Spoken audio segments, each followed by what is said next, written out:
não gosta quando os outros perguntam por que que a gente está de mau humor. Mas você já experimentou fazer essa pergunta para você mesmo?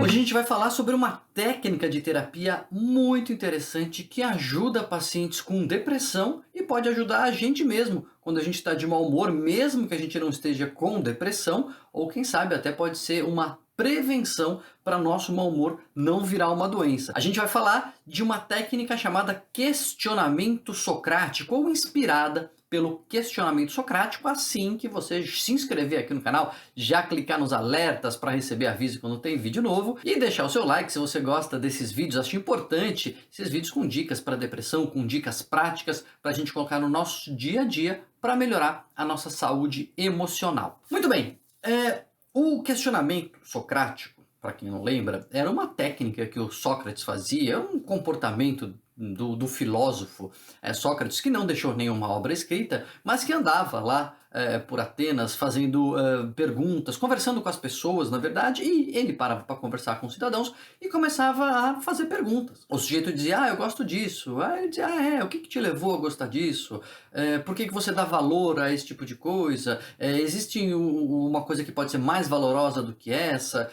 Se você perder isso, como é que você iria se sentir? Será que se você perdesse isso, algo poderia substituir? Enfim, qualquer situação aí que a gente pensar, ele começava a partir de um interesse genuíno na pessoa e nas suas opiniões, naquilo que ela acreditava, ele se punha a conversar e fazendo esse questionamento progressivo, se aprofundando, né, no conhecimento da pessoa e levando a pessoa a se aprofundar no autoconhecimento. A vida questionada era a vida essencial para ele. Ele chegou a dizer, né, chegava a dizer, segundo Platão, que escreveu as coisas, o principal aluno dele, que deixou uma obra escrita dos diálogos do Sócrates, foi o Platão, e uma das frases que ele atribui ao mestre lá era: uma vida não examinada não vale a pena ser vivida. Interessante, né? Agora, será que isso tem alguma possibilidade de nos ajudar de fato, sobretudo quando a gente fala do nosso humor? Sabe que tem, e tem estudos mostrando isso de uma maneira muito interessante. O que acontece? Existe uma característica nossa que a gente gosta de poupar energia. O nosso cérebro ele vai automatizando tudo, inclusive a interpretação da nossa realidade. Então acontecem algumas coisas o tempo todo com a gente e a gente vai colocando nas caixinhas pré-programadas que a gente tem no cérebro. A caixinha do acaso, a caixinha da sorte, da incompetência, da virtude. Enfim, a gente vai catalogando, né, categorizando as nossas experiências. E muitas vezes os pensamentos que vêm automaticamente diante das nossas experiências são negativos.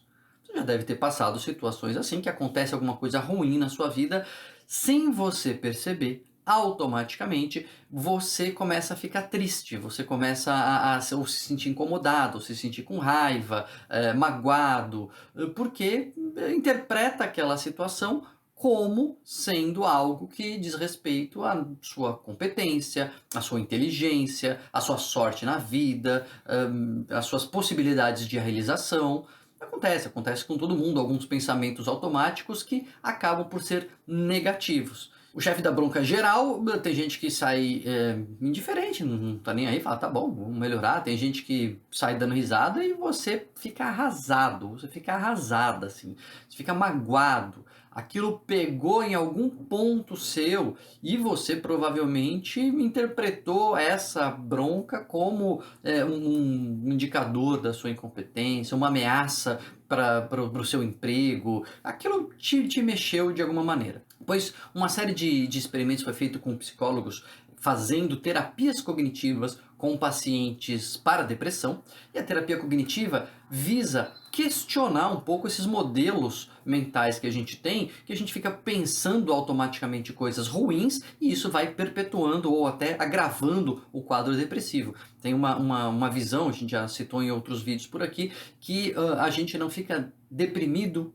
e por isso a gente pensa coisas ruins, mas que a gente fica pensando coisas ruins e isso nos leva à depressão, e a terapia cognitiva visa alterar esse padrão de pensamentos. Só que os psicólogos nesse experimento, eles foram medidos pelo número de perguntas que eles faziam desse tipo de investigação socrática, de questionamento socrático que visa as bases daquela crença. Então, eram perguntas do tipo, mas então sempre que alguém é demitido é porque a pessoa é incompetente? A pessoa pode ter passado ali uma demissão, né? E ela já estava acreditando aquilo, a sua falta de habilidade, a sua incompetência, e vem um questionamento que, mas será que sempre que alguém é demitido porque a pessoa é incompetente? Em relacionamento amoroso, isso é clássico, né? A pessoa termina um relacionamento e fala assim, mas eu tenho o dedo podre mesmo, eu não presto pra ninguém, ninguém nunca vai me amar. E aí os psicólogos faziam perguntas,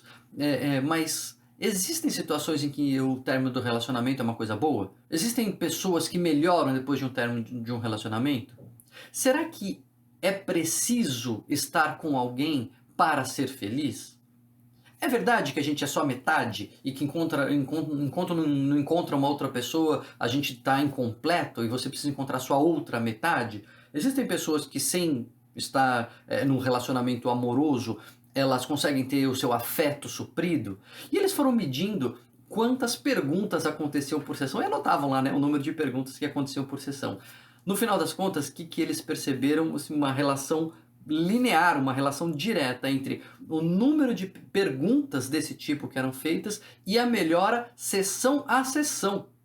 A cada sessão que a pessoa vinha, eles viam quanto a pessoa estava melhor. E aí, a partir de questionários mesmo, de bem-estar, de como estavam se sentindo, e viram uma correlação linear entre o número de perguntas às quais o paciente era submetido e o tanto de melhora que ele tinha a cada sessão. Então, quando a gente se faz esse tipo de perguntas, claro, no caso aí era da terapia, quando o terapeuta fazia esse tipo de perguntas, algumas crenças arraigadas que estavam levando a pessoa para baixo eram colocadas em xeque. Puxa, mas pois é, né? Eu estou acreditando nisso, eu estou pensando nisso, mas talvez não seja assim. Pode ser diferente. Questões muito aversivas, questões muito negativas, questões que levam a pessoa para baixo, começavam a falar assim, bom, então isso aqui não é certeza, isso aqui pode ser diferente. Não precisa ser assim. Talvez eu esteja vendo por um ponto de vista que não seja o melhor ponto de vista, ou que pelo menos não seja o único. Tenha uma interpretação alternativa. E assim, esses padrões rígidos, negativos que levam a pessoa para baixo, foram sendo modificados. Isso não é feito a partir única e exclusivamente de perguntas, mas as perguntas, quando são bem feitas e quando nos colocam nessa dúvida, elas têm esse poder bem concentrado de pelo menos fazer a gente questionar essas crenças. Claro que aí a sensibilidade do terapeuta é tentar identificar naquela fala qual é a crença distorcida que está por trás, né? Se é sobre competência, se é sobre a capacidade de ser feliz, se é sobre destino, traumas na vida, enfim, é lógico que vai muito de caso a caso. Mas a gente pode, a partir daqui, né, sabendo disso, a gente mesmo se questionar, né? Você tem lá um problema, seu filho tem um problema, sua filha tem um problema na escola e você fica mexido com aquilo, mas o que está mexendo tanto assim comigo?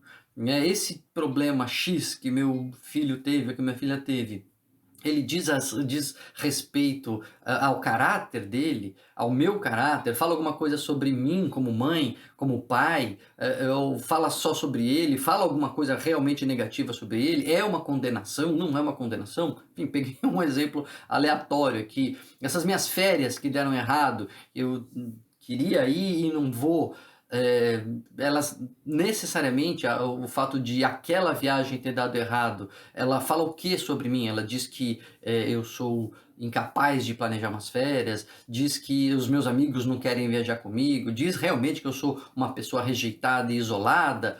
Quais são essas crenças, quais são esses pressupostos que estão aqui na nossa cabeça que estão fazendo a gente interpretar as situações da nossa vida de uma forma negativa, colocando em caixinhas automaticamente negativas, levando a gente para baixo sem que a gente perceba isso. Quando a gente se põe a questionar as nossas próprias reações, a gente pode abrir essas caixinhas, olhar lá dentro e perceber, será que devia estar aqui mesmo isso? Será que essa situação que eu coloquei na conta do meu azar na vida, na verdade não pode ter sido uma sorte? Não sei. Aí vai de você fazer as suas perguntas, claro, às vezes por conta própria, mas se tá difícil, se tá complicado, eu sempre falo aí com uma ajuda profissional, com um terapeuta, eventualmente com o próprio terapeuta cognitivo, um psicóloga cognitivos que fazem especificamente esse tipo de abordagem, mas qualquer ajuda é bem-vinda. Tá na dúvida? Achou que pode ser? Procura ajuda. É melhor procurar, mesmo que não seja nada, do que ser alguma coisa e você não procurar, como eu sempre digo e não me canso de dizer.